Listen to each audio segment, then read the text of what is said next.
This is TradeFlow News, bringing you relevant news and insights from around the world. TradeFlow News, enabling trade for SMEs and economies worldwide. These are some of the key topics that we will be looking into in today's program.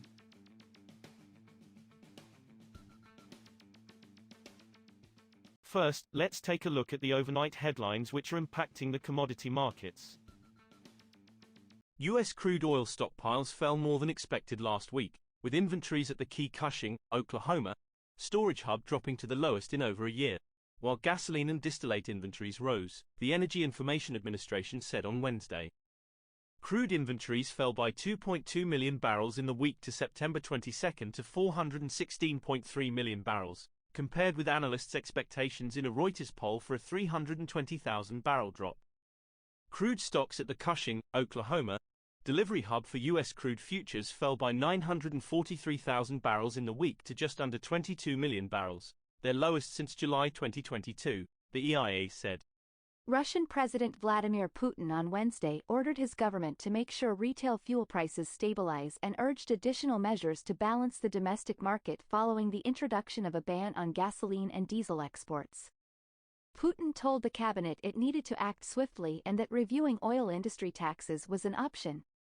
The government on Thursday introduced a temporary ban on exports of gasoline and diesel to all countries beyond 4 ex-Soviet states to try to stem an increase in domestic fuel prices.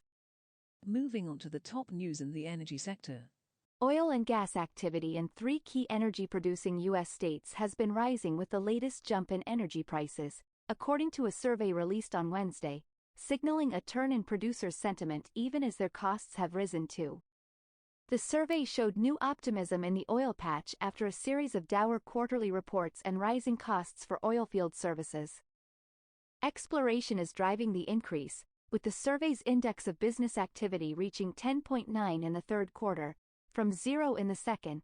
The Federal Reserve Bank of U.S. oil jumped nearly $1 a barrel on Thursday to its highest in more than a year as a steep drop in crude stocks in the United States added to worries of tight global supplies from OPEC plus cuts led by Saudi Arabia.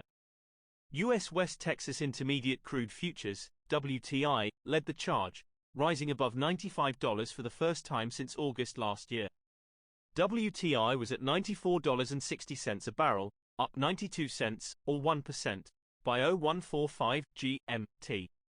Brent crude futures climbed 77 cents, or 0.8%, to $97.32 a barrel after hitting levels not seen since November. Next, we have the top news in metal markets. India's diamond trade bodies have urged their own members to halt imports of rough diamonds for 2 months to manage supplies and aid prices amid slow demand. The letter from 5 organizations including India's Gems and Jewellery Export Promotion Council calls for rough diamond imports to be halted between October 15 and December 15, to better manage the balance between demand and supply, thereby protecting the value of assets and increase consumer confidence.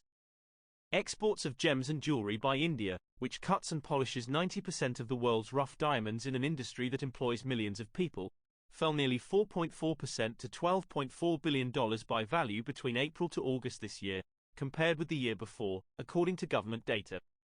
ArcelorMittal expects to produce less steel than previously forecast in Brazil this year, while Pierre Gerdau has hinted at potential layoffs as steelmakers complained on Wednesday about a surge in imports into the country. The sector has urged Brazil's government to impose a 25% tariff on steel imports, citing similar measures in the European Union and Mexico. The head of ArcelorMittal's Brazilian unit, Jefferson de Paula, said at an event hosted by the ACO Brazil Industry Group that the company's estimated steel output in 2023 is now 1.3 million metric tons below previous expectations. We will now look at the top news in the agricultural sector.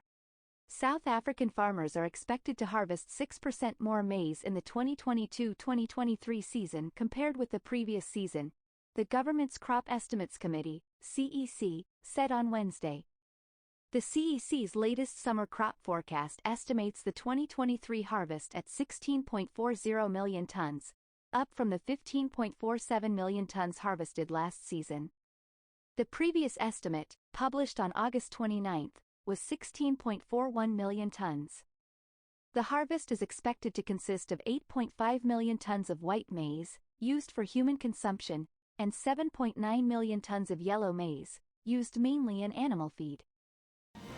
That is all for today's news on commodity markets. Stay tuned to TradeFlow News as we continue to provide you with more updates. We also invite you to follow us on Twitter at TradeFlow News, which allows you to watch our program on your mobile device or desktop to receive information from there.